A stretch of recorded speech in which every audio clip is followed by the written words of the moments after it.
Playoffs? Don't talk about it. Playoffs? You kidding me? Playoffs?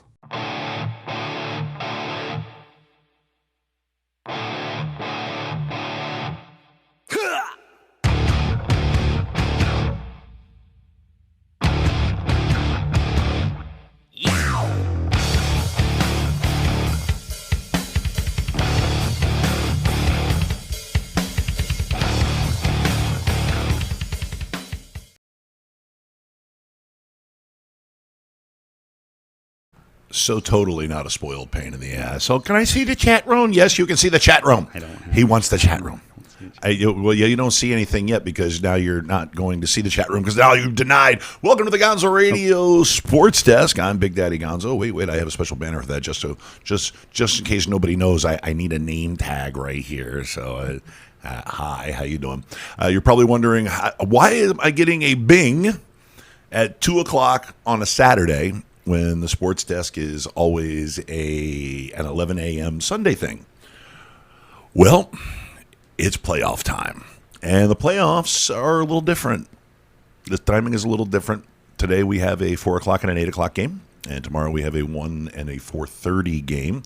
Only 4 games this week, and we, as in myself, and as I pull away my banner and say hello to the Maz. Hello, Maz. Hello. Nice people. You even get your own special name tag. There you go. Oh. Boom. You have a banner and everything. Ooh, I like that. Fancy, huh? That's Graphics. Nice. It's really nice. Oh, yeah. We spare no expense. But we have 4 games. Could you tell the people what 4 games we're talking about? Buffalo and Houston. They kick off first at 4, like you said. Yep. And 4:35 to be exact. And then the nightcap is Tennessee and New England. And then tomorrow's games are New Orleans at Seattle? No, Seattle at New Orleans. Minnesota at New Orleans. Oh, Minnesota at New Orleans. The other team, yeah. And then Seattle I'm and paying Philly. Attention. Seattle, Philly, yeah. Seattle, Philly. I've been a little busy, okay? Just real quick, just the Tennessee-New England game today. I know everybody is on edge about what's going to happen with this New England. You know, on Fox, on all their shows during the day, their day lineup, Right. they had a countdown clock for the demise of the New England Patriots dynasty. Oh, my God. It was hilarious. On Fox, it was hilarious. I thought it was hilarious. Now, I think it was mostly started by Whitlock and those guys on I forget what their show is there with him and Marcus Wiley. Speak for yourself. But yeah. I have literally said my bedtime prayers, praying for the demise of the New England Patriots.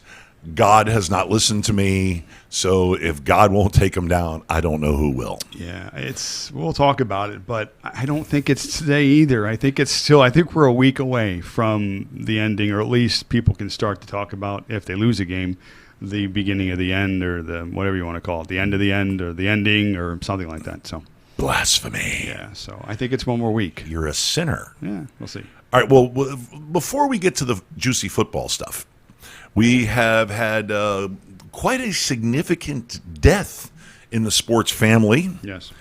Former NBA Commissioner David Stern, who I personally believe is the GOAT of not only all NBA commissioners, but all professional sports commissioners, period.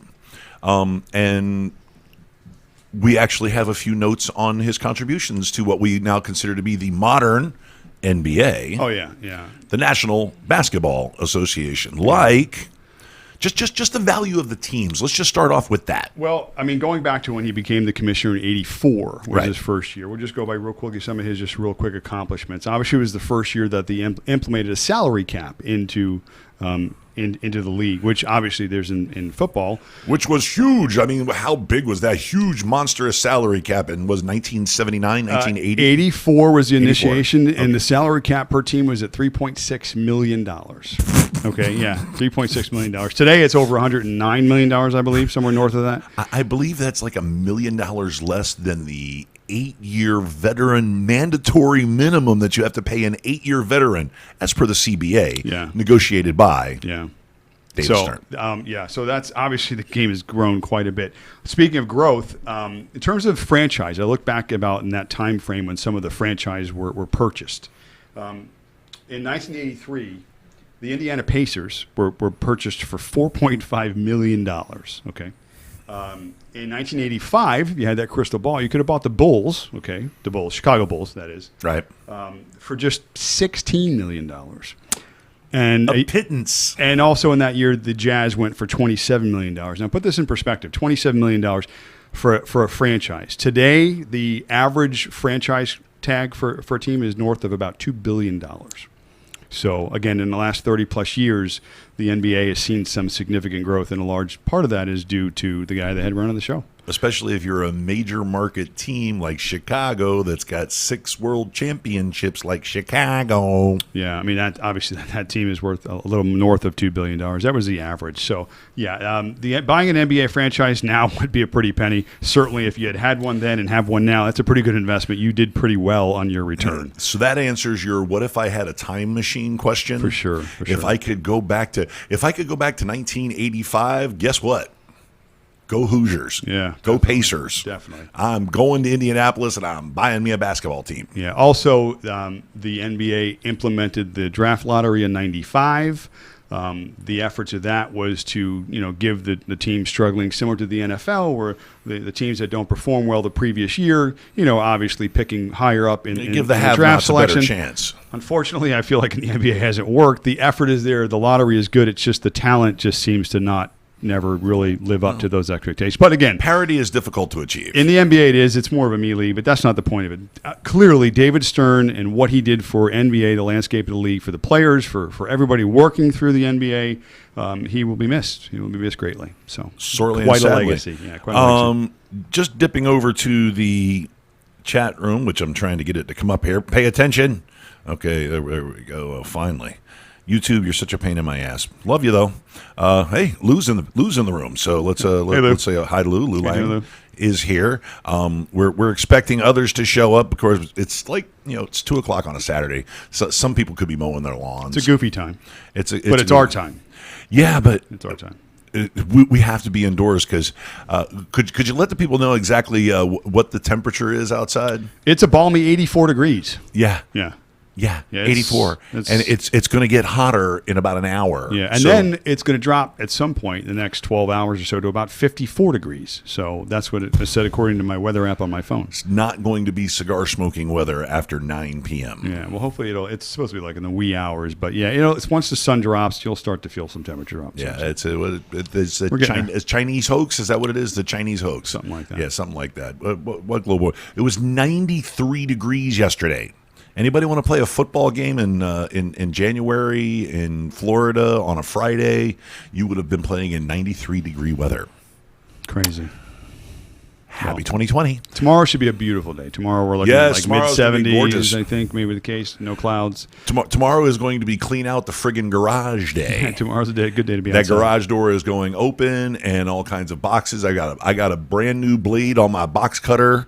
I am going to be a psychopath since we're not doing an 11 a.m. show. See that? I'll get a little bit of work done. It's a beautiful thing. I set your Sunday in motion for you. Shut up. So First game today, Buffalo. Hang on. Sorry. We're not Excited done about saying football. goodbye to David Stern I yet. thought we did. I'm sorry. No, All right. we just talked about the relative value that he brought All right. and establishing the salary cap. But he also allowed players to play in the Olympics, which was a major move. Big contribution. Well, it was It was direct. popular too. Right. Well, it was a direct result of the use of some professional players by Russia and I believe it was Czechoslovakia and China, too. and China. Yeah. In the Olympics, and the U.S. went from being, dominant with our college players because we invented the game to getting pushed around. And then we got hosed in the finals, the gold medal game by Russia and the officials. And finally, David Stern said, "Oh yeah, let's see if you can beat These guys. Magic Johnson, Yeah, Michael Charles Jordan, Barkley, all Charles these guys. Barkley. Good luck. Yeah. We're going to send our best guys over, and let's see how you do then." You go ahead. You can have all your pro players that you want, from the Serbian players, the Czech players, Russian players, all your guys that are all 9 guys of yours that are playing in the NBA and your various European leagues and your Chinese leagues, and we'll see how you're doing. What was the average margin of victory for the Dream Team? It was something that 30 points or so. Mid-30s. It was a lot. Even Vlade Divac was like, "Do I got to go play for my country? I want to play here." I want to play for America. My country. My leg. I can't play. My back. Oh, I can't do it. Sorry. Ow, Yeah, Vlade's my like, back. no, it's okay. We got this. Thanks. I pulled a glute. Yeah, sorry. He sprained his ass. Vlade Divac. What a name for past. So. Not a great executive, I'll say that. No. Great player, not a great executive. All right, so that amongst all other things, though, we will, since we do have to actually get on to the football stuff, I want to express our appreciation for Mr. Stern, for Commissioner Stern. Rest in peace, sir. You have left a lasting legacy, and nobody has forgotten an iota about who deserves all or most of the credit. I mean, Michael Jordan loves you because he didn't have to expel you from the league. Nice retirement, by the way. It was a good move. You know, there was like a meeting. You know, it was like, Michael. He pushes the dossier across the desk in a folder. He looks at the pictures. He looks at the numbers. He goes, Michael, I think it's time for you to retire. Do you have a hobby? I like to play baseball. Why don't you go play baseball for a couple of years until we can find some way to sweep all of this under the rug? Okay. He was a gangster. Yeah. He was a gangster. A lot of power. A lot of power. Yeah, well, that's what made it successful. You Lot listen, of power. To be at the face, the front, to run a league, I mean, you got to make some tough decisions, and you have to swing an iron fist. So that's how it goes. Even to Michael Jordan. Even on Michael Jordan. Even to Michael Jordan. So yeah. yeah, Okay. the brand is always going to be ahead of the player. And that may be changing now, unfortunately. Michael Jordan isn't the logo. But, Jerry West is the logo. yeah. Okay. Even though some people say that Michael Jordan with the air dunk and the flying V air dunk thing should be the new logo, but the big fundamental, the man who invented the fundamentals of modern NBA, Jerry West. Yeah. You can't be bigger than the logo. All right. Or the shield. The Shield. Yeah. Back to the shield. Back to the Shield. Big, huge, monstrous wild card round. Some insane matchups. You would never, at the beginning of the season, would you have ever thought of some of these matchups that are happening today? No, there's surprises like usual. Like we talked about, every year there seems to be at least 4 new teams that are making the landscape. Baltimore is the number 1 seed in the East. Tennessee, how about this? The only team in the history of the NFL to finish 9-7 4 straight years. So again, 9-7. It's just a good, solid, strong football team. But in a tough spot revenge tonight. Yeah, tough spot of tonight. Tannehill. Let's get to the first game. The first game is Houston at home against Buffalo. Buffalo's a surprise this year, too. They're one of the teams that hadn't been in the playoffs, not just last year, but in several years. Oh, yeah. They are in the right direction. We talked about them earlier in the year. I remember talking about some of their stats and the strength of their team, offensive line-wise. And at one point, I think about almost halfway through the season, they were the only team in the league that were 5 yards or more net yards adjusted play based on offensive line play. And that's a huge number because obviously strong offensive line means you can control game script. And that's what you're trying to do. And I think today in this spot with Houston, here's something on the Houston side, unfortunately. Houston's the only team in the playoffs that has given up more yards than they've gained during the year. So, this time of year, they're a little bit banged up. They're giving up a ton of yards. It's a tough spot. I don't know. I think Houston's going to have Deshaun Watson today is going to have to be Superman, in my opinion. So we'll see. What do you think? Well, if you ask Dabo Sweeney, he's the Michael Jordan of football now. Well, you better be today. So you better be today. As a callback to the previous subject matter, my thoughts are it is all on Deshaun Watson. It's all on him, period. You want a defining moment from a career that is starting to produce these defining moments, then this is one of those for young Mr. Deshaun Watson. Because a lot of people peg these 4 or 5 young stud quarterbacks, whether it be Lamar Jackson, Patrick Mahomes, Watson, all of these young quarterbacks, they're pegging them to be the future of the NFL. Okay, notice I didn't say Mitch Trubisky. They believe in him, apparently. Yeah, oh my Still. God. Wow. You go right ahead, Bears. Boy, yeah. Keep digging. Yeah, that's next year's topic. So it is all on Deshaun Watson. A lot of people are, once again, they're wringing their hands. Oh, J.J. Watt's back. Yeah, okay. But take it easy, because he's only going to play on obvious passing downs. Yeah. Okay, that there's not going to be a lot of first down J.J. Watt, and if there is, it would be very surprising. It would probably be because he insisted on it. Yeah. See, the problem with them is their defense has been consistently bad all year. They're 26th against the rush, 27th against the pass. Like a sieve. Bringing Watt back again. I mean, yeah, you do want one of your better players on the field, but him, even at whatever capacity he's at, it's not going to change the depth of that defense. Your points per game is going to go down from 23.9 to 22.9. Nah, maybe. Who knows? But it's. Oh, he's going to save a point. Yeah, it's not going to be enough, in my opinion. They're in a tough spot today. They're going to have to play Prediction? mistake-free football. Prediction. We'll say the predictions towards the year. We're going to bounce them all at one time. We're going to go just game by game at the end. All right, what's the spread? I don't have the spread. I think it was 2.5. I think they were. Okay. 2.5. Okay. So, without teasing anything, you know what direction I'm leaning because we've talked about it. I just Right. think Houston's in a tough spot tell today. them. My pick is Tennessee. I've got Tennessee. I'm sorry, I got Buffalo winning the game 30-26. I think it's going to be You're getting a game ahead. I think it's going to be one of the higher scoring games today. Only because, again, no matter what the game script plays out for Buffalo, Houston just can't stop you. So let's say Houston gets out to an early lead. Let's say they create a turnover. Let's say they run a kickback. And game script is now Buffalo's got to put points on the board. What's going to stop them from doing it? Because teams have done it all year round. What if it's a different game script? What if Buffalo goes in and they run according to script and they move the ball? Again, it's just for me, the boxes being checked are if a team can't stop you, then you should be able to be somewhat prolific on offense. And I just think that's going to be the case today. And Josh Allen's been playing great. So, Well, then it's down to this. You know the Buffalo game plan is going to be to run it down their throat. Run. Montgomery. Frank Gore. Josh Allen taking off for runs. yeah, and Cole Beasley's been a huge part of the offense too. Right. But that ability to hang 200 yards on the ground has been key to Buffalo's success. So if Buffalo successfully runs the ball, it's going to be close. It's going to be low scoring. And the game's going to be over in like 2 hours and 45 minutes. Okay, it's going to be over in 2 hours and 45 minutes because it's going to be Buffalo running the ball down their throat for 9 to 11 minutes. And then it's going to be Houston coming out and slinging it all over the place, and the clock is not going to move when they're on the field. Minus Will Fuller today also, who's not playing. Yeah, that's huge. They put up a stat on that earlier, and the efficiency of Watson minus and with Fuller, and there's a big difference when he's on the field. So that's going to hurt. Remember when the Dolphins traded Kenny Stills out there along with Laramie Tunsil? And everybody was like, why? What are they?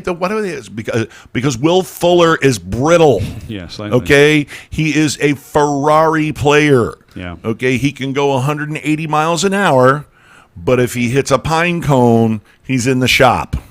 All right? He can go 180 miles an hour, but if a bug hits the windshield too hard, he's out a month. Yeah. That's Okay? unfortunate. And Kenny Stills, I don't know if you've noticed, Kenny Stills, he's managed to miss a game, but Kenny Stills has played, injured, questionable, played, and scored a touchdown. Kenny Stills made of a little tougher stuff. So he's gonna sorry, have to Will be a part Fuller, of the no offense. indictment on your toughness. You might be legit hurt. Injuries are injuries, but you get hurt a lot, brother. You really do. So that's the reason why Kenny Stills is there. Yeah. And that's the reason why Kenny Stills is one of your DFS plays today, right? I plugged him in there. Yeah, I did. Yeah. For a flex. Yeah. See, tough guy. Yeah. Well, too, because again, with me assuming there's going to be some points scored in that game, it's got to come on that Houston side somehow. And if they're going to be focusing on Hopkins, which I believe they will be. Oh, yeah. It's going to be a Carlos Hyde, perhaps. It's going to be a Kenny Stills. It's going to be a lot of Watson and whatever he can do.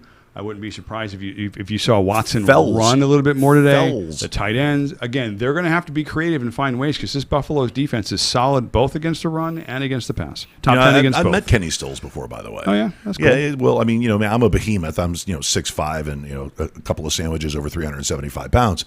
He's a average human size, but muscular. He's like 5'10", maybe a shade under 6 foot tall. But when I shook his hand, and get to the, hey, bro, what's going on? Little fucker's hands are like steel. Yeah. And I used an F word, didn't I? Oh, sorry. Hi, how you doing? NSFW. But seriously, I thought he was going to tear my thumb off. And he was just saying, hey, what's going on, man? It's good to meet you. And I'm like, yeah, thanks. My phone. So yeah, he is a seriously strong, tough dude. I dearly miss him as a Dolphin fan, but I wish him nothing but success. Yeah. And I think he's going to be a big difference maker in this game. He's going to have to be. He's going to be. His catches are probably going to be touchdowns that keep Houston in the game. But I'm seeing Buffalo run it down Houston's throat. And it's going to be like 19-10. Yeah, I see points. I don't see points. I've got it 30. Smash. I got 30-26 Buffalo. 30-26. That's a lot of points. Highest scoring game of the weekend. Yeah. Take the under. Don't listen to him. That's how I feel about that game. Now the next game. Wow, a lot of things can come out of this game. Okay? Huge. A lot of things can come out of this game, whether win or lose. There's a lot of scenarios that have been circling around destinations for coaches, for quarterbacks, Football for wars. coordinators. The rise of Tannehill. Where's Brady going to go next year? Is he coming here He's to Miami? coming to Miami. Oh, my gosh. I hope, I pray. But they did talk about some landing spots that do make sense. You got to think he's going to go someplace where it's, again, I keep saying decent ownership. And Where I've they mentioned the desperately Chargers. need a quarterback. Two teams, to me, seem to fit. Tell me what you think. Okay. Would you be surprised if he went to the Colts? Good owner, solid organization, good offensive line, winning culture, and a little bit of a kick in the face to Belichick and Kraft in some kind of way. What do you think? Interesting. Well, first of all, talk into your microphone, not down the side of your microphone. Oh, I thought I was there. Hello. Colts, Brady, a Colt next year. Different number. No. Okay. No. And not the Chargers either. Alex Spanos is the worst. Okay. Excuse me. He's the third worst owner in the NFL, and he not only does he not deserve success, but he does not deserve a successful football player like Tom Brady. Although I think Tom Brady, if he went to San Diego, would get killed behind that offensive line. So who else? To me, it's those two teams. That's the two teams that I've heard in circulation. The Colts, to me, makes more sense only because I can see the angle. Again, the whole kick a little mud. You want to hear in the face. You want to hear some crazy? Yeah. Wherever Josh McDaniel goes. Oh, they go together. I said that last week. Wherever he goes. Oh, they're married at the hip, those two. Oh, yeah. But there's rumors about him my going. buddy. We'll see. Wherever he goes, I go. Yeah, but don't you think that it's more where Brady goes, McDaniel goes, than it is where McDaniel goes, Brady goes? No. What? Come on. Who's the alpha in that relation? They're both alphas. I get it. But Brady is, listen, Brady's not calling Josh and go, Josh, where are you going? I'm coming with you. How about this one? Brady could be a guy who gets leverage to get a coach fired who thought he had the job already. He thought the job was all his and he's all good, and he gets a coach fired. Okay? But I see the more realist destination being Carolina. Okay? Being Carolina. That's where McDaniel can be hired on as the head coach. They already have a transitional quarterback situation as it is. They got two young guys who have a little bit of talent. Will Grier has a little bit of talent, and Allen has a little bit of talent. He certainly worked with less. Yes, he's worked with less. Yeah. But if you were to inject that McDaniel-Brady situation along with a little more offensive talent, you're probably going to go out. Well, first of all, Greg Olson will not retire. You'd have to be an idiot if you can still walk, and you got Tom Brady coming to your team. So Greg Olson will not retire, so they will have a decent, serviceable tight end. You will acquire more talent on that offensive end, even though Moore is very, very good. Even though who's the other kid? Allen. No, at wide receiver. They're wideouts. Samuel. Right. And, of course, you have a guy named Christian McCaffrey. He's pretty good, too. Who's pretty good. He's pretty all right. And Let me propose this to you then. Okay, let me give you two scenarios, either win or lose. You tell me percentage that Brady, just Brady now, forget about the McDaniels and where he goes. If Brady stays or leaves, okay, New England next year. New England wins tonight. They have a game next week.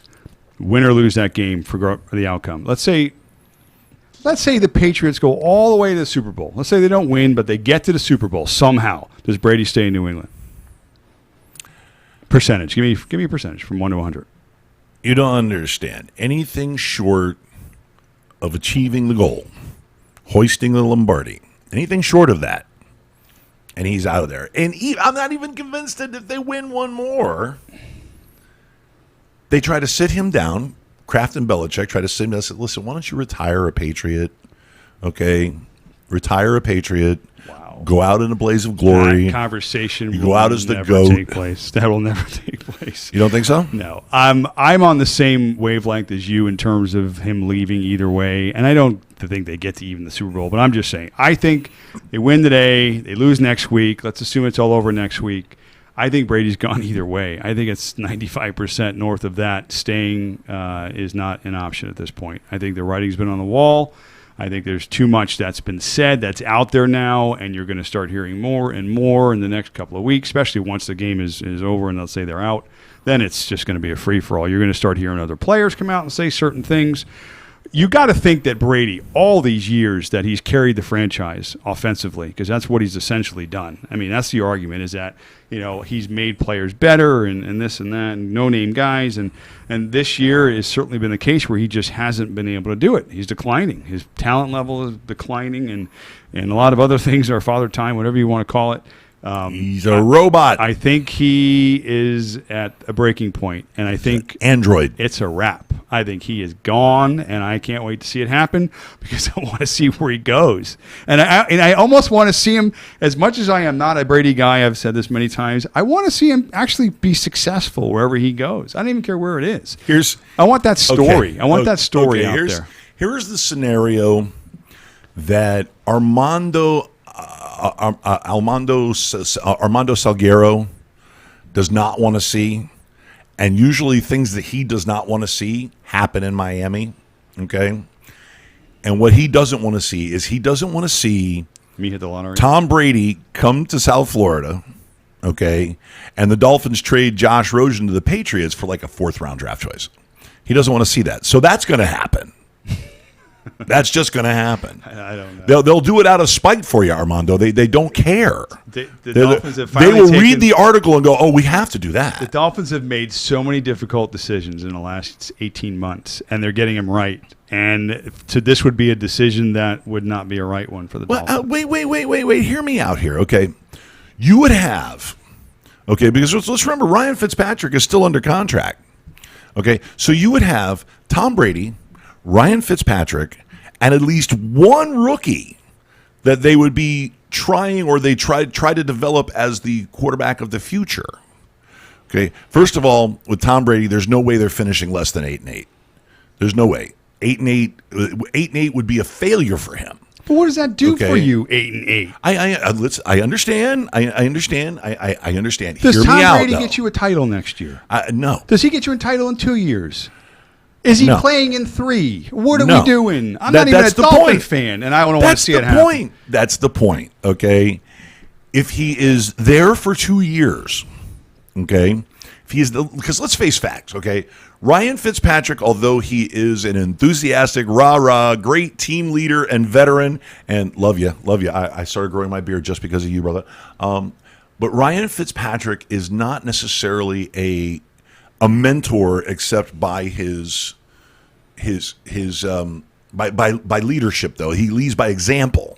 Clearly. Okay, but the Tom Brady example, if you will, in New England, Tom has control of that quarterback room. Tom is all up in those quarterbacks' lives. You're not bringing Tom Everybody's Brady life. to your team to teach anyone. Okay, Bet me money. Tom lives in a hole with his supermodel wife and wants to be bothered with nobody. Tom is on record by saying that if I could sit in my chair in my office for hours at a time and just watch film, that's what I would do. He's not saying he's running film study. He's saying I want to live by myself in a hole and just watch film. He's not that guy. At this point in his career, he wants to come teach somebody how to play football. I don't see it happening. Jimmy Garoppolo, I learned from the best. Jacoby Brissett, Then I learned from the best. Yeah, they learn from watching, and I'm sure Tom had a part in it. But right now, at 43, Tom is not coming to the Dolphins to teach your first-round pick how to play quarterback. That's not happening. That's not why he's coming here. He is coming to establish the culture. He's going to win another championship and put it in Belichick and Kraft's ass. That's what he wants to do. That's the only motivation he would have to leave the Patriots and go play football. Then he would go to Tennessee and take Tannehill's job. Well, again, but that's why he's not leaving to coach anyone. He's leaving to go win a title somewhere in the next year or two. Then that means that Tennessee does not sign Tannehill to an extension, which their front office has already said that they're really, really interested in doing. And then he takes the job there because that's the only way he's going to be able to come back and stick it to Belichick. What's he going to go? What's he going to go to Buffalo? Okay, come on, do it again. got all worked up, started knocking his microphone over. Thought I was going to have to call security. Wait, we are security. Yeah, we are security. We call ourselves. But still, you got to think the only way that Brady is going to be able to really stick it to Belichick is if he comes back on an AFC team. That's why the Colts to me make sense. The Chargers to me make sense. Those teams. I know you said Spanos, but Brady's not looking at this at any sort of long-term thing whatsoever. He knows, even though he says he wants to play till however long, his play has declined. Okay, he's the worst quarterback by performance in the playoffs right now. Okay, under the best possible situations for Brady in terms of familiarity. Then why would he go to San Diego where their offensive line is mediocre at best? Because it could get better through the draft, and they also have a little money to spend, and they've got receivers, and they've got good running backs. So and it's a climate, and it's a comfortable. He's familiar. And he's a West Coast guy. He could go out back to California. There's definitely connections there for him and his wife and all that kind of thing. Listen, do I want to see him a Charger? No, because that's more West Coast stuff. I want him over here. I want him on the East Side. And I would want him to be down here in Miami. I want him to be a Colt. Too bad. And I want to see how that plays out. Can't always get what you want. So but anyway, okay, more or less the game. They're still going to play today's game. A quick breakdown of that game today. Everybody's waiting for the demise of the Patriots. It's coming. Okay, we've been waiting long enough. We can wait one more week. I don't think it's this week. I just, as good as Tennessee is, the story and whatnot, they're the only team I've mentioned, I think, for the last, and ever in football, that have been straight 9-7 for the last 4 years. Okay, they're a good football team. Okay, there's no question about that. Good coach. Tannehill's playing well. Derrick Henry's been a monster the last several weeks, and last year, same kind of setup. End of the year, mowing people over. But here's the truth about New England's defense. They're going to have to win that game on defense today. They've been good defensively all year. Top 5 against the run, and they've been good against the pass. This is a spot where the defense has to play. And in styles where Tennessee on offense has been successful, they run Henry. Okay, you force that extra guy in the box. And they've been going against defenses that play that man coverage and that single high safety. And that's what the Patriots do. They play man coverage. So they do that already, and they do it fairly well. So matchup-wise, which is what this is, I just don't think Tennessee matches up well against New England. Now, Tennessee's got a great defense, too. They're gonna bring it today on defense. The Patriots have struggled. Bend, don't break, give up a lot of field goals. But, you can clearly say it in any game, mistakes are going to lead to points. This game is going to be no different. Tennessee's going to have to play a really, really almost mistake-free football game, in my opinion, to win this game. So I'm just not ready yet to take New England down. I just don't think the situation's right. I think in New England, any other team. All right, Matty Waffles, how much? What is it? What's your prediction? I got the predictions. I think Matty Waffles. 27-21 New England. 27-21 New England. Yeah, that's my prediction. So there's a couple of field goals in there, huh? Somewhere. Although the scoring is weird now, missing extra points. Nobody ever nails those right-on scores. I mean, all the scores are all like 4s and 6s. We should do Super Bowl, the boxes. When you get that 1 in 5, you're like, I got no shot. Well, now you do because kickers suck, and everybody's going for 2. So the scores are like 23-19 or 36-18. Weird shit. Sorry, sucks. S-word. Ready? Go. Titans 31. Oh, my gosh.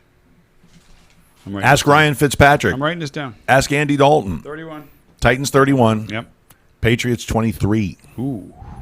Yes. Okay.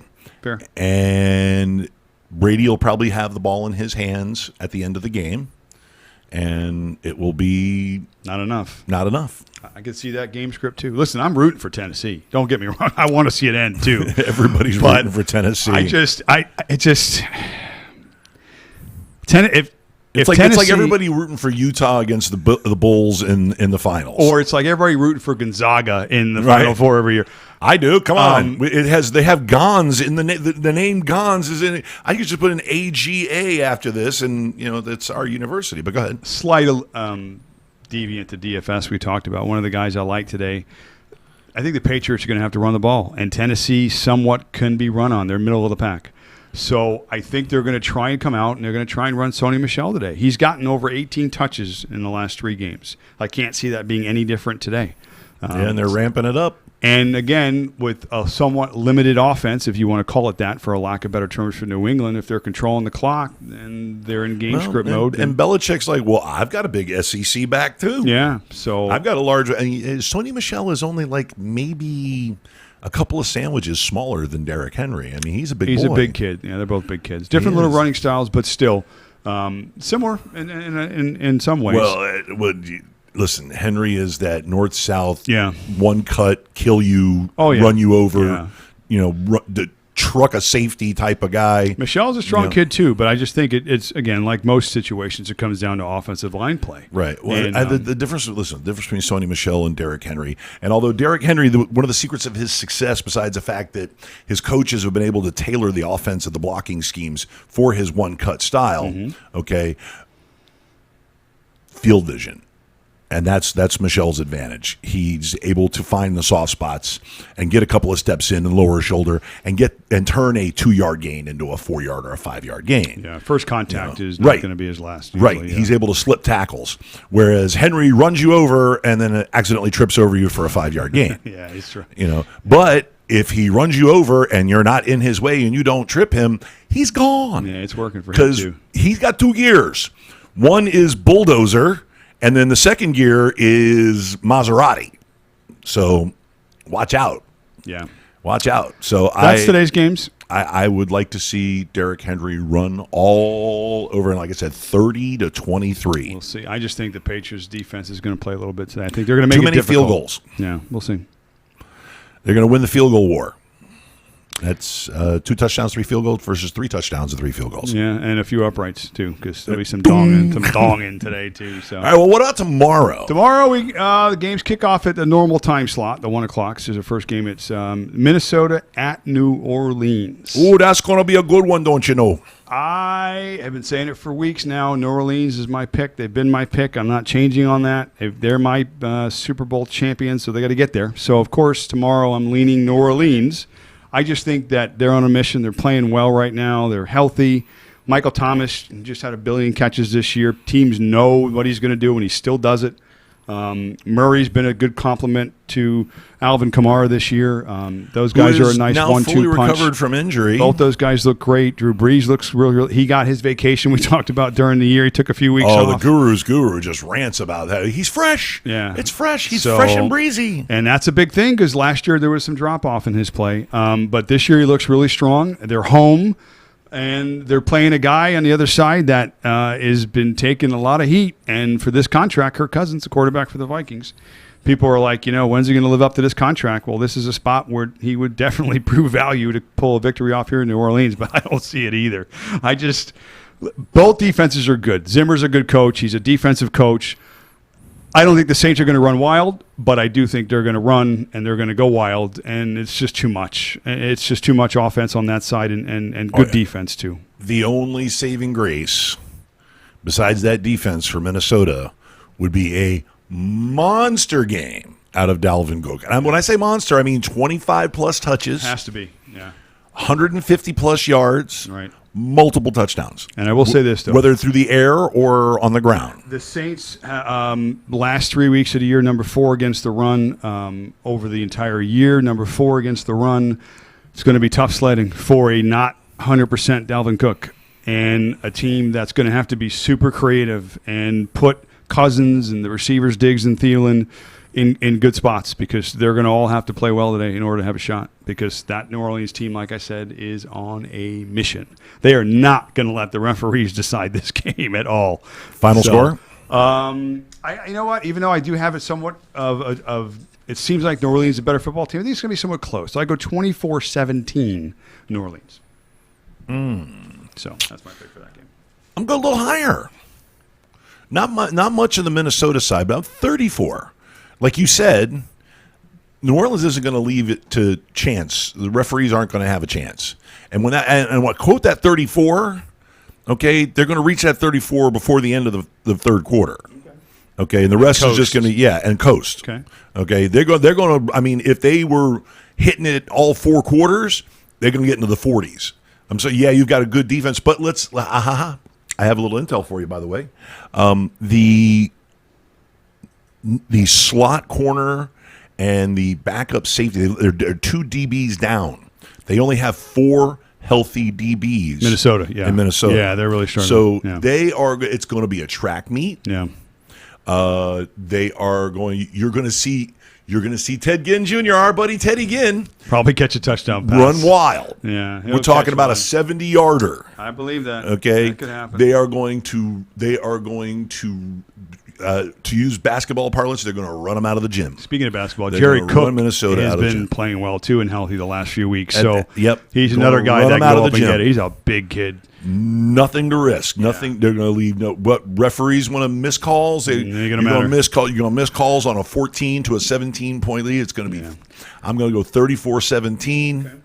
Okay. And it's going to be over by the end of the third quarter. Just to go back, I didn't write down your last score, the New England score. You had New England at what? 30, I think you said? 30-17 or Tennessee. Oh, Tennessee. 30-20. 31-21. Okay, 31-21. No, excuse me. It was 8 points. 31-23 is going to be an 8-point difference. 31-23. Okay, I got you. Field goal fest. Gotcha. Okay. And your Buffalo was low scoring. You had that one at like 20-10 or something. 19-10. It's going to be. I'm telling you, it's going to be a grind. I got high scoring in that game. So okay. Just the interesting parts about that game. We know Saints, Drew Brees breaking all the records. I'm sure they're not thinking about that at least now. Like I said, they're on a mission. They want the big shiny trophy with the football on top. This is going to be step one on their path. So they want to put their fingerprints on that nice shiny chrome trophy. The 4:00 game. Holy MASH units. Did you watch MASH? As a young adult, I grew up on MASH, loved it. All in the Family, and Happy Days. Yes, well, both teams right now need Hawkeye and Pierce to show up at their meatball surgery, their training facility. These two teams are hurt; they're beat up. But both sides. But they got beast mode. They got Skittles. They've got Marshawn Lynch. They do. They're going to need him. He's made the heroic return. They're going to need him. And well, guess what?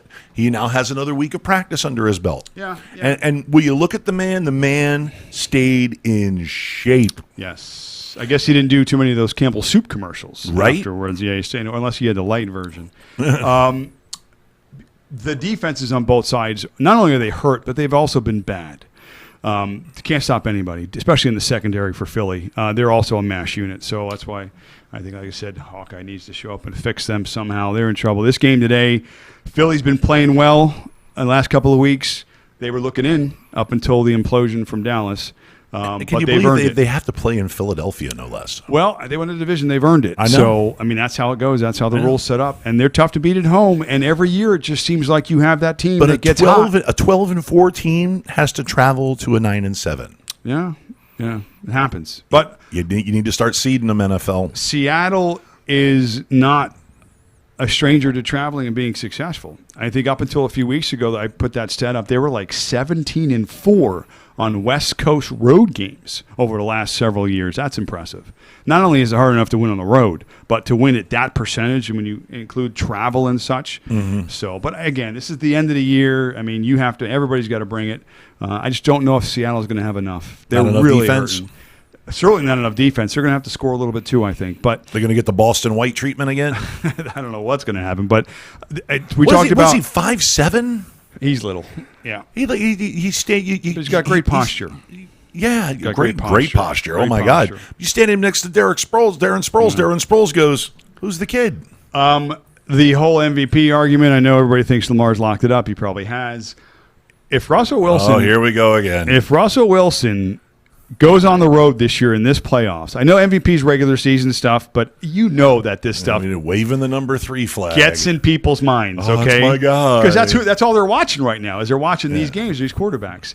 If Wilson goes in and goes on this run like Seattle's done before on the road, they go into Philly, and I think Philly's the better team right now. Let's say Seattle wins. They're on the road again next week, too, in New Orleans, I believe it would be. If they pulled that off, holy crap. All right, that's all I'm saying. Tough Are you spot. saying he steals the MVP by virtue of his playoff performance? And I know by right that's not how it goes, but again, these voters and just in general, I'm going to put your name on that. People have recency bias. I mean, they're only really concerned about what happened yesterday or today or tomorrow for that matter. Right. So, yeah, I'm not getting it. It's not a matter of permanence. I'm not saying I actually think Philly wins the game, but I'm just saying you can't argue what Russell Wilson is and Not who at he all. is if he pulls a victory out in that game tomorrow night. Or tomorrow afternoon, I guess it'd be 4 o'clock. I agree. Let me tell you. Okay, well, go ahead and give your prediction. Despite all that, I got Philly Your winning. fearless prediction. I got Philly winning the game because I think as bad as the defenses are and as hurt as they are, Philly still got a pass rush. And from Philly offensively, they struggle because of weapons. So I just think it's a lower scoring game to some degree. Somehow 23-20 Philly. That's what I got. The only way this is a low scoring game is if it's horrible weather. Could be a part 2. Could be if it's a horrible weather. But they're saying game. it's not. Weather shouldn't be a concern in any of the games this weekend. I looked ahead. So Okay. A little bit of rain in this first game, but that's not going to be much of a factor. Well, then let me go the other way. Yeah, well, you think the Seahawks ever play in a little bit of rain? Yeah. Let me go the other way for you. Seahawks in a bit of a shootout. Okay. Bit of a shootout. I see your boy Russell Wilson makes players better. He makes he pops them up a level. Period. Okay, DK Metcalf is a great big 1.9%, 218-pound beast. Okay, not a lot of subtlety in his, not a lot of nuance in his game. He's a big rookie. Okay, and he makes the big rookie look good. Tyler Lockett was a special teams player 2 years ago. He's really come on the last 2 years. He was the slot receiver 2 years ago. Yeah. Now he's Tyreek Hill. He's on that level. He's a little red guy. zone guy too. Yeah, exactly. So he's somebody runs that they tight look to. routes, Yeah. gets open, is on that same page with Russell Wilson. They're working on their fifth tight end now. Some guy who was driving for Lyft 3 weeks ago. Hollister. Is it Hollister now? The guy who came an inch away from winning putting Seattle in the number 2 seed. They went from the number 2 to the number 6, which really sucks, but it's the way the game goes. Inches. An inch. Yeah, it's crazy. An inch. Yep. They did a 360 degree, and they took an overhead look, and the ball Actually, you was know what I literally think, right there on the goal line. Like, I think Seattle would play San Fran next week anyway, not New Orleans. I think I stand corrected on Okay. that. Even though I would like to see him play. I'd like Okay. to see him play San Fran again, too. I mean, that was incredible, that game, like you mentioned. But, yeah, it's fun. It's Seattle playoff time. 31. Okay, gotcha. I'm writing it down. Write it down. I got it. Write that down. I got it. Seattle 31. Okay. And see, I don't want to give too much point credit, but 31-27. Philly's going to score 27 points. Okay. They're going to once again kick too many field goals and not enough touchdowns. Okay. And that's also due to the fact that the Seattle defense is hurting and horrible. They are. They're just hurting and horrible. They're not that great. They're finding out that Jadeveon Clowney is a little brittle and a little special. And yes, the Miami Dolphins dodged a bullet by not trading for him. And we're glad you didn't want to play here. And don't you dare sign him as a free agent. Please, Chris Greer, stay away from that guy. You notice you didn't see a lot of tears when he left Houston. Nobody cried. They were like, oh, you traded Clowney. Oh, bye. Yeah, and they got Bye. and for a lot, too. Yeah. So I'm seeing the Seattle defense giving up points, but I'm seeing that Seattle offense just charge it up. Okay. And when it comes down to the crunch, when it comes down to the goal line, 1-2 yards for a touchdown, they've got the monster. They've got beast mode. They've got Marshawn Lynch. They've got a guy who knows how to either get over, through, or around and into that end zone, and he's going to be the difference maker. No matter how much we get Tyler Lockett downfield, DK Metcalf running crossing routes, or some guy who came out of that came out of the stands from selling hot dogs, and caught 3 passes for a touchdown at tight end. Okay, 31-27. Seattle moves on to San Francisco, you say? I think that's what I don't have the playoff tree in front of me, but I think that's the matchups. But all right, then. Here's where we are. We agree on the Buffalo game. We agree on the New Orleans game. We differ on Philly and Seattle, and we differ on tonight's game between Tennessee and New England. So should be a good weekend. We'll see. Scoring is the rise of Tannehill. Should be fun. The rise. We can talk a little DFS if you want. We can talk a little, just a real quick shift. We did do a little David Stern stuff. Well, we do have 4 games to play with this week. Yeah, and I wanted to mention, just back to NBA real quick, something I saw and related. Remember we talked about the voting and stuff and how the NBA is kind of wishing that the East would get a little bit of a little star power now. The voting suggests that. The NBA voting for the All-Star game just came out. And 5 guys in the Western Conference were north of 750,000 votes, okay? In the Eastern Conference, there was 1 guy that was north of that. That was Giannis. The next closest guy was Embiid at about 600,000 votes. So my point is this. From the outside, I know the NBA viewership has been down. We heard some numbers earlier. It's down considerably, maybe up to 20%. The Nets have to be viable soon. Kevin Durant's got to come back. Kyrie Irving, the Nets have to be viable. The East needs... Kyrie Irving needs to get therapy or something. Well, that's all. Somehow, in terms of what they do on the court, winning games. He's Uncle Drew. They got to be viable. The East has got to be viable. It's something the NBA needs to take a look at because... listen, I know it's difficult to balance power. Right. But an effort has to be made in some kind of way. And I'm not sure where it lies. If it's in player development, if it's in other aspects of the league, whatever it is, this new commissioner has to get this right. Mr. David Silver. Yeah, well, listen, ever since Stern, even when Stern was commissioner, the NBA wanted the West to be more prominent. They didn't want the West just to be the LA Lakers and everybody else, or the LA Lakers and occasionally the Houston Rockets. Okay, they didn't want that. They wanted development in other areas. They wanted Portland to be good. They wanted Seattle to be good. They wanted Utah to be good. Okay, so that's one of the reasons why they came up with this draft lottery. Mm-hmm.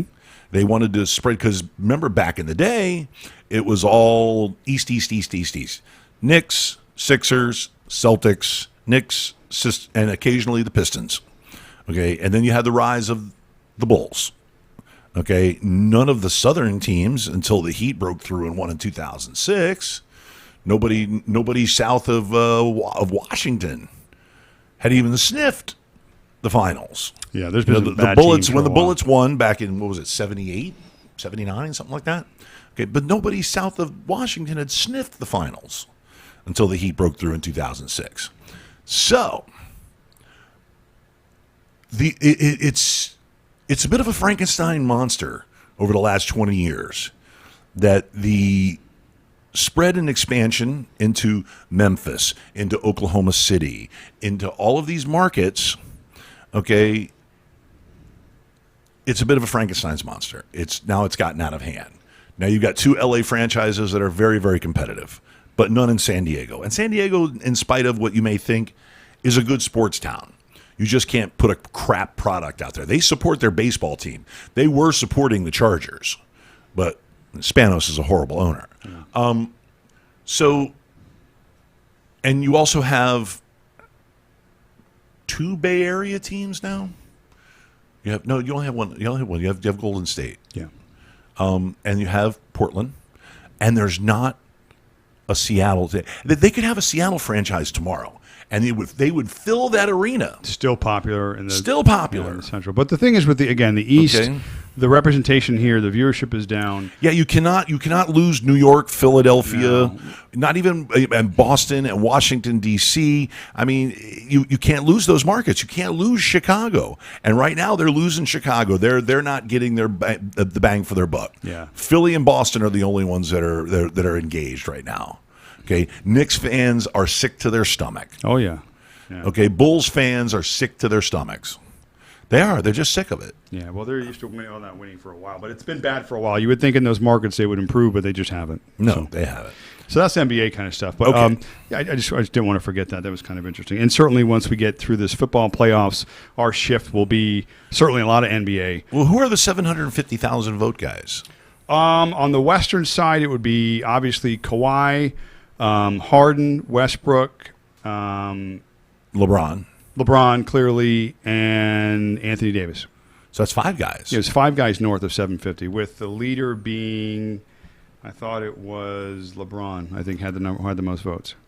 Gee, what impact does LeBron moving anywhere at any time have on the NBA? Yeah, and Giannis was the only one in the East, with Embiid being the number 2 vote getter in the East, I think just north of 600,000 votes or something like that. I remember the first time I saw that kid 2 years ago down here playing the Heat, and he looked like an angry giraffe. Embiid? Yeah. No, not Embiid. Giannis. Giannis looked like an angry giraffe. Yeah. You know, he was probably about 10 to 12 pounds lighter than he is right now because, you know, he's beefed up a little bit. But I said, ooh, that guy's good. And now you look, he's developed into an MVP. But 2 years ago when I saw him, and Milwaukee was down here, I was like, place was half empty. Now if he comes into town, the place is going to be full. The reason why they call him the Greek Freak. I mean, the guy is a specimen. Yeah, very witness, very talented. Witness, I'll testify. All right, so we've managed to limp out on the NBA. You got anything else to add before we go? For the DFS kind of stuff out there, a couple of plays we talked about. Throw it around. You have your lineup set for DFS already? No, I do not. Let's see. Let's pull it up real quick. Who do you recommend as a quarterback? This is for the whole weekend slate, all 4 games. Yeah, we're doing the whole weekend slate, and also I had some baseball stuff I wanted to talk about too, because I'm always looking at baseball. But how many days till pitchers and catchers? Not many. It's getting close. You're well aware Pete Alonso broke the record for the Mets last year for a rookie for the most home runs, whatever it was. The last rookie to set their team mark and break the home run record, it was Ralph Kiner, back when he played for the Pirates. Back in, I believe it was in 1946 when he hit 23 home runs. All right, well, first of all, Pete Alonso is a New York Met. Mm-hmm. And being a diehard Miami Marlin fan, Sal? Just saying. No, really, seriously. Really talented. I saw the kid play. I saw him hit a triple and a home run, both in the same general area in the right field, right over that right field fence. Okay, and he smoked that ball. Yeah. That ball had to be leaving at 115 miles an hour. One was a triple off the wall, and the other one was a line shot homer. He is country strong. He is strong, and he's as strong as Aaron Judge. When those guys hit the ball, they're next season. Faster swing, though. Much faster swing. We're going to get into velo and all these batting velocities and just a lot of baseball numbers out there. Geeky stuff. My God. Listen, if you know a baseball nerd, you better let a baseball nerd know. Because that's a baseball nerd right over there. There's so much stuff right out there is a baseball nerd. So much fun. All right, DFS. Nerd alert. My quarterback today is Josh Allen. Got him in all my lineups. I love him today. I just think dangerous both sides with his feet, throwing the football. John Brown, occasional deep pass is going to keep the defense honest. Cole Beasley's been playing fantastic as a slot guy. Singletary, the whole drill. Houston can't stop anybody. So I'm big on Buffalo side of the ball today. So I got Josh Allen. Going to run it down their throat. I got Josh Allen as my QB today. Okay. Lock it in. Lock it in. Running backs today. I think we talked about my little sleeper running back today. Sony Michel, cheap too. The Patriots have to control this clock today. They don't want Tom Brady throwing the ball 45 times. They don't want to have to rely on them to put up 30 points in order to win this football game. I want today. Tom Brady throwing the ball 45 Well, times, maybe if the- 50. Throw it around. If you got him in DFS, you do. But Sling it around. the reality of it, that's not the game No, plan. if he's slinging it around, That's a problem. they're in trouble. So- if he throws it 45 times, he's going 25 for 45. 25 completions is not good. Listen, the issue with that is that if you're throwing it 6 yards a clip, it doesn't matter how many attempts you make. I mean, that's just not going to be a successful recipe for the Patriots. No. So I got Sony Michel. He's been over north of 18 touches each of the last 3 games. Tennessee, if there's a weakness on their defense, it's the run. So I think Sony Michel is a strong play today just on volume alone. And game script, I think Patriots win. So they got to get in the end zone somehow. Let's hope it's Sony. I'll give you one of my receivers today. Most steady, probably the highest floor. You like the points in that Seattle game. If you like Seattle and the Love points, you got to like Tyler Lockett today. Tyler Lockett. Red zone monster. You know that if they get down there and they're throwing the football, which Russell Wilson has the highest percentage of throws while in the red zone. So you think run first team, yes, they are that by philosophy. But in terms of game script and planning, when they're in the red zone, nobody throws the football more than the Seattle Seahawks do. Right. Oh, yeah. So if they're throwing the ball, they're throwing it to Tyler Lockett. Well, and you know what's really funny? A lot of people don't place a lot of emphasis on a rookie's impact on the rest of the team.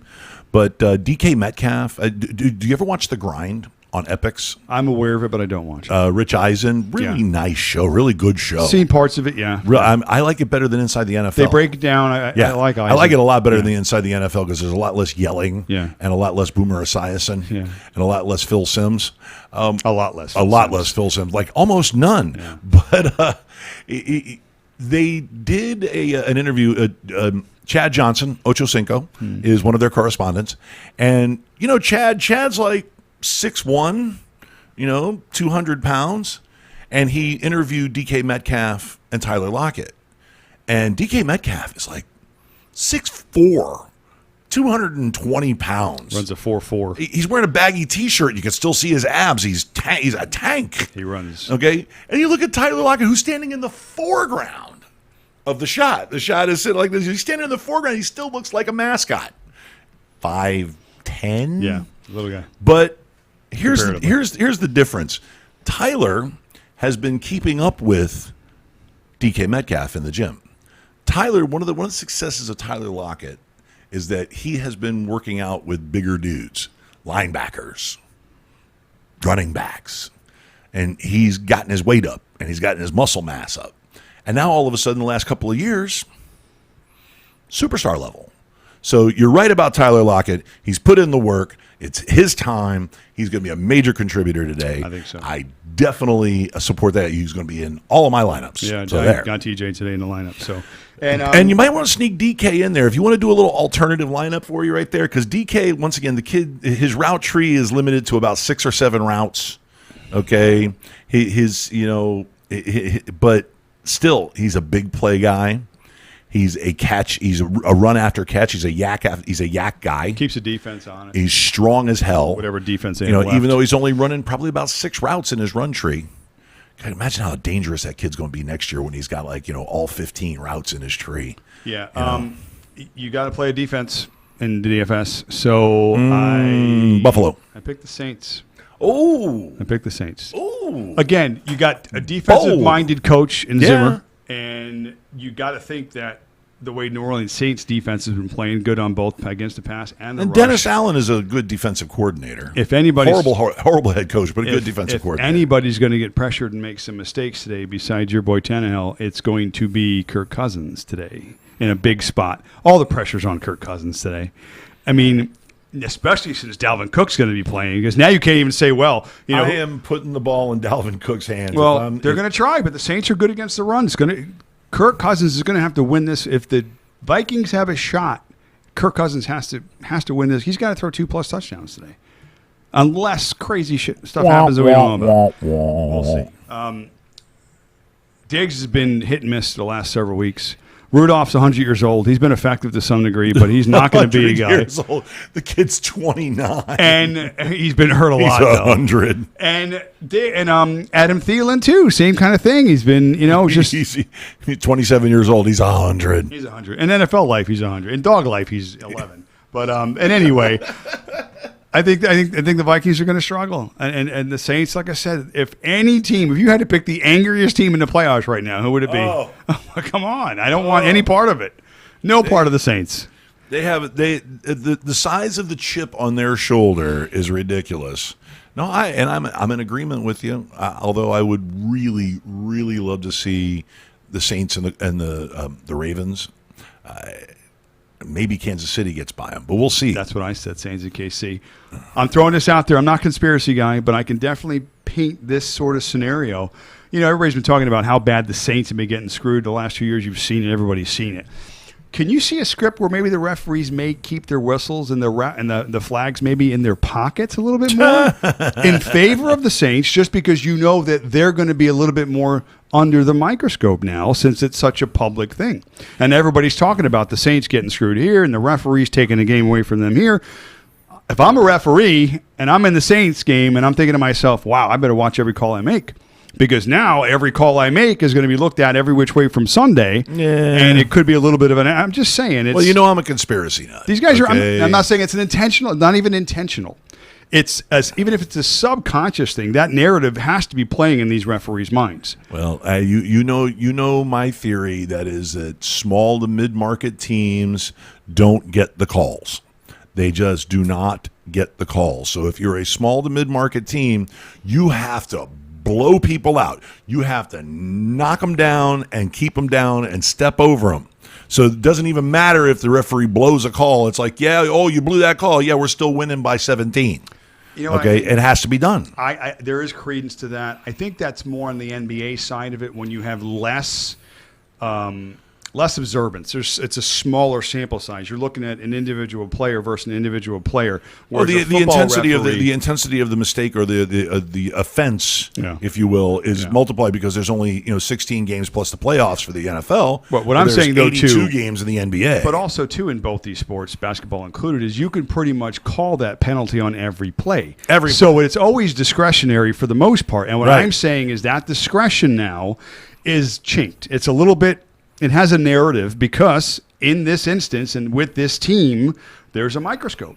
Right. And people are looking at the referees in this game against the Saints, because that's been the narrative. The narrative has been the Saints didn't win last year because the referees took the game from them. Okay? Right. That's in their minds. The referees have got to be thinking about this. Oh, no, right they now. were clearly the best team in the NFL last year. So, clearly. Again, using that as just another side piece here to know that another plot to get the New England Patriots another Super Bowl. If you're going to catch an edge in some kind of way, and a referee's got to make that last-minute decision on that holding call, and he's going to pull that flag against the Saints defender, I'm saying he may be a little bit more reluctant to pull that flag. That's all. Curious to watch. We'll see. Interesting. Just we'll see. Yeah. All right, what else you got? Aliens. We're out of here. We're done. I've got to go put my lineups in. I mean, it's a 4:35 start. I got to get I got my act together here. So, did you see the last clip from that Navy ship? That this is from. I think it was from earlier this year in March, off the coast of California, and there's been more sightings off the coast here in Florida. And these sightings lately have been tied around what you've heard for years, around military bases. There's been a lot of sightings up by Jacksonville. Makes sense. There's a pretty good sized base up there we know about. Yeah, they're coming. I think they're here. All right, listen. If you were, an exploring alien civilization. Yes. Okay. You have gone light years. You traveled light years, parsecs, to come to this crazy little backwater galaxy in the Milky Way. You know why? Why? I got it figured out. Why is that? Because Snickers and chocolate milk now go together. The other day I bought a Snickers chocolate milk, and it was the greatest thing that I drank in years. Put it in your coffee. They're coming for the Snickers chocolate milk. Twix has got it too. They don't have that stuff elsewhere, okay? Snickers, chocolate milk, that's why they're here. It's great. So how do you know? They probably got a morning drink. They probably got a morning drink that makes you, like, after 2 sips, you have an orgasm or something. I mean, it's... Who knows what these alien... But what would you do, though, if you were to go to this backwater little planet? Okay, let's say you're this advanced civilization. Mm-hmm. Okay, you're able to travel interstellarly. Mm-hmm. You're able to probably manipulate matter a little better. Okay, you probably have a different mindset when it comes to societal issues. You probably have a different mindset when it comes to interaction. Okay, what is the first thing that you do when you visit another planet? And you can observe this planet without them pretty much seeing you. So what do? You go and you check out their military installations. How can these monkeys make war? How can these monkeys defend themselves? And you check out all of these military installations. Is that where you're going first? Yeah, that's I'm exactly going to the what- Baseball Hall of Fame. I want to No, check that no, out. no. I want to go there. No, I don't. I wouldn't care what they do to amuse themselves. If I'm going to make first contact with these people, if I've decided, okay, these seems like a nice decent little species. Okay, but you're assuming they haven't come yet. See, I'm saying they're here. They've been here for. And this is why I'm saying they're thousands here. of years. Here's why I think They they built come. the pyramids. I think they come here to vacation. Because just like Walt when Disney you was one. think of going on a vacation, where do you want? Like my wife will say all the time, "Hi, Diana." by the way. Oh no! I just want to go somewhere and relax. I just want to go somewhere and just sit in the That's sun, it, him have a right there. drink. That's that guy right there. Just relax, not think about anything. Put the technology away. Put the phones and the computers away. Okay, an analogy would be like if you lived in the Palm Beaches your whole life and you went to vacation in Yeehaw Junction. Okay. It'd be the same example. All right. Hang on. Time out. First of all, big shout out to Frank and the Brooklyn Monsters, Hello, the Frank. 2019 Screwy Louie Football League champions. The champ is here. Once again, another shout out to Lou Lang for sticking with us the whole while he's babysitting his grandson who is refusing to go to sleep. And I have a theory. I actually have a screenplay idea for a show. You know, they've had these dumb shows on TBS with Daniel what's his face from Harry Potter, and they're conceptual shows. Okay, like God's going to destroy the universe or Earth, and he's the nascent CEO of a corporation that is reality and the earth, stuff like that. Well, how about this one? Your vacation idea. Modern civilization, human civilization, and the evolution of humanity was caused by a humanoid race similar to what we are right now, using the earth as a vacation spot millions of years ago. 50 million years ago, when humans, Homo sapiens, were just Homo erectus, or they were some sort of primitive missing link monkey. You mean they were walking around with those white pills all the time? You say Homo erectus? No. Oh, okay. Sorry. No. That's a different Homo erectus. That's the wrong erectus. Okay. Hey, what you do on your spare time, you're a married man. Copy. I don't need any but- Homo erectus. I'm okay. Okay. Yeah, I'm good. So this planet was used as a vacation spot for another species. So what do you say? And since time travel is relative between your home world, which is 50 light years away, okay, so in the amount of time it takes you to travel here to come for your vacation, which is only a year in your time annually, okay, you come back. Every time you come back, things have moved along 50,000 years, 100,000 years. Wow. Imagine what Okay. they're waiting to expect next time they come. So one time, That's cool. so you have a story that focuses on this group of friends. They're all bros. They're all, they go on skiing vacations. Okay, they're all bros. It all seems normal too. They're all skiing. They're all using like modern day like ski, wear and everything. And they're skiing, and you think they're just like some people in Breckenridge, except the lodge is their ship. And then they go back to the ship. Whatever. Oh, it was great. The powder was awesome today, bro. Where's Dave? Oh, Dave wanted to go and observe the monkey creatures over in the caves over there. They were living over. Oh, yeah. I don't know. Man, he's talking kind of weird about them. Like he thought one of them was hot. Somebody bangs a monkey. Oh, man. Oh, yeah. This is your theory? Oh, yeah. This is the alien banging monkeying Yep. theory? Yep. Wow. We need an hour at least for this show. Yep. Holy crap. Okay. And you can do a series about it. Go ahead. Oh, this You is do a series about it. About- They come back the following year. Why's it got to be a monkey? Wait. We're close to pigs too, Wait, by the wait. way.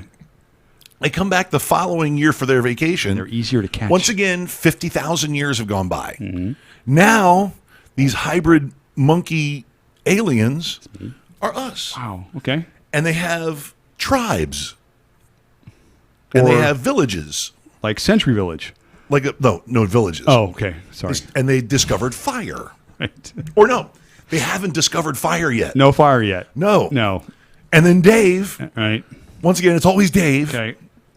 Dave screws around Can we make it Wilson and gives them fire. instead of Dave? I like the name Wilson better. I'm all worked up about I this. got this. So he gives them fire. He's like, no, dude, Dave, don't give them fire. Oh, then you don't want to hear about the wheel. So they give him fire on the wheel. Right. So they come back from vacation the following year. Fire first. Fire Course. and the wheel. At the same time. Okay, give him fire first, then the wheel. Kind of thinking fire came first. All right. All right. Now, after the second time, the monkey aliens, the hybrids, the humans now, Homo sapiens, Yes. they start to worship the ship because it takes off and they see it and they're like, oh, Fire in the sky. Yeah. Ah. Right. That starts modern religion. Okay. Come back 50,000 years later. They're gods. There's a whole mythos about them. Books and stuff. Okay. Written. And Right. Dave is That one really important book. really important guy. The Bible. Right. Yeah. No, not yet. We're Oh, not that- there yet. There's No, been a we're not lot there of yet. 50,000s have gone We're by. not there yet. Okay, wrong 50,000. Right. Okay. Because, Jesus doesn't come along for a minute. Okay. Okay. And Jesus is We got fires and wheels. I thought we had Jesus. Jesus is the byproduct of they brought a new guy one time. And the new guy disappeared. And he was hanging around this guy, Joseph's wife, Mary. Oh, this is getting bad Oh, it's now. bad. Wait a minute. Oh, it's bad. I need to change this. I'm And they sorry. had a cover-up story and everything. All right, that's getting Oh, yeah. good now. So So, right. I like my theory better. recap. Aliens come to vacation. They find a monkey. They procreate. We invent the wheel and fire, and then what? And Jesus was a product And of then an all of a alien sudden, booty call. The View comes on TV, and then there we're set. There we go. And Jesus was the byproduct of an Right. alien booty call, Right. and nobody will ever watch our show again. Wow. You said alien. Just for argument's sake, as a partner in the show, we don't necessarily reflect the opinions and views The of. views and opinions of the hosts and producers Wow. and the network and we're just joking. We're just spitballing. Yeah, it is fun though. It is fun Alien booty call. all Anyway, day, all day long. Alien booty call I Jesus. keep saying it. That's the name of my garage band, by the way. Alien booty call Jesus. If only the smallest of fractions of all of the stuff that's out there in reference to all this alien stuff is true. Only one of it has to be, only one instance has to be right. Out of the how many thousands of credited. It was Dave. Only one. was Only one Dave. puts all this upside down. Well, did you ever see the movie Prometheus? Yes. That's very plausible. The beginning of that, where the explorers were there, Yeah, and the yeah. one guy who was like this, Was that the monk. pre-District 9 or after District 9? Or was it pre-District 9? Prometheus. It was the the creature not- that came down? No. It's Aliens. It's the precursor to Aliens. It's the Oh, prequel okay, to Aliens. You're right. That was on the okay. They're on Right. distant planet. Okay. I Remember in that, yes. Aliens, where the original Aliens, where they found the ship and it was like a really big dude, and he had it bursted out of his chest, and he was in he was like entombed in his spaceship. So those people who were 14 feet tall, okay, aliens, were visiting the planet, vacationing, but instead, Found a monkey. Yeah, this time No monkeys? No. This time there's no Dave banging a monkey, but this was Okay. but this was somebody who believed that the planet, I guess he was some sort of, because the guy had like a monk's robe, and he like swallowed a pill and he dissolved and he went into the water system, which introduced his DNA to the planet, which eventually produced us. What if the monkey had said no? Would Dave really have understood? Well, would he have gone to a different animal? No, the monkeys were about right. Dave was lonely. Okay. You know, Dave was probably pretty ugly too. You ever seen a giraffe? All right. So, anything else? Any goodbyes? Like, hopefully, people will watch our show next week at our regular time. Oh, are we going to do our show at a regular time next week? Well, the playoff games are probably going to be 2. Oh no, there'll be 4 next week too because of the buys. So Oh, so I'm going to have to do another Saturday they're going show. Saturday and Sunday. All right, then games. next Saturday at 2 p.m. Yeah, assuming that's going to be the time slots again, but We'll check. we'll let you know. Check with us. Yeah. You can catch the Maz over at MLB Joy Us on Instagram. Yes. And he still hasn't got a Twitter account. I do, but I don't really Oh, spend okay. much time on there. And by all means, spread the word for people who are interested in sports or like listening to sports stuff. Give us a listen, give us a call, give us a subscribe, a like, say something nice about us. And of course, you can find us on Instagram at Gonzo Radio Sports Desk. Give us a follow over there. Interact, post, tag me. I don't care. The Gonzo Radio Network is expanding. The Soapbox, which is coming up, I believe we are scheduling it for the end of January. So that's our 4th show now. Got Chat Fight tomorrow night at 7 o'clock, 7 p.m. The Gonzo Radio podcast or the Gonzo Radio show, Monday night with comedian Lee Jordan. Anything else to add? No, but can I be on the other show? When? What's the Soapbox one? The Soapbox. Oh, yeah, you'll definitely get a chance. Soapbox is going to be, you got 3 minutes to tell the world what burns your ass. Oh, 3 minutes? 3. There's going to be a clock. If I were Give me a awake, clock. can I do it 6 minutes? 3. Can I come back and do 3 more? 3. Same person? Or 2 subjects. You got to change subjects. I'll change subjects. Yeah, 3 minutes. Okay. It's going to be a really short podcast. Cool. I'm probably going to go 3 or 4 people for 3 minutes, trying to keep it under 15 minutes. A lot of yelling and angry and and disclaimers. The thoughts and the thoughts and opinions of the following, but one of those deals. Gotcha. They do not necessarily reflect that of the Gonzo Radio Network, its affiliates, or its sponsors. Are we censoring ourselves or just come? No, that's effity FF, you son of a. Oh yeah, Okay. you can. As long as you don't say anything slanderous or liable, that's fine. And if you do, that's your own damn fault anyway. Okay. So say goodbye to the nice people. Goodbye, nice people. Thank you so very much for watching, and stick with us, kids, because like I said, next Saturday, we will probably come at you with the the special afternoon playoff edition of the Gonzo Radio Sports Desk. I'm Big Daddy Gonzo. That's the Maz. We'll see you next week.